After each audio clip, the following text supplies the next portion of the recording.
பரிசுத்த ஸ்தலம் என்கிறது நம்பிக்கை இல்லாத ஒரு மனுஷனுக்கு நம்பிக்கையை கொடுக்கிற இடம் பரிசுத்த ஸ்தலம்.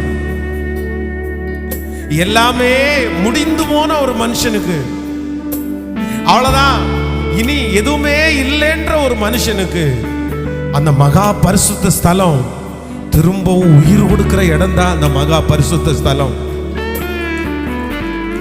ஜெபம் செய்து பல வருடங்கள் ஆகிவிட்டது. இனி ஜெபம் பண்ற ஜெபம் நடக்கிறதுக்கு சரீரத்துல எந்த பலனும் இல்லை. சரீரம் செத்து போயிருச்சு. ஆனா யோவானை குறித்து, யோவானுடைய தகப்பனாகிய சகரியாவுக்கு மகா பரிசுத்த ஸ்தலத்துல ஒரு வார்த்தை கிடைக்குது. உன் ஜெபம் கேட்கப்பட்டது, உனக்கு குழந்தைய நான் தருவேன்னு கர்த்தர் வாக்கு கொடுக்கிறார். மகா பரிசுத்த ஸ்தலத்துல, மகா பரிசுத்த ஸ்தலம் நம்பிக்கையினுடைய இடம். மகா பரிசுத்த ஸ்தலம் கர்த்தர் நம்முடைய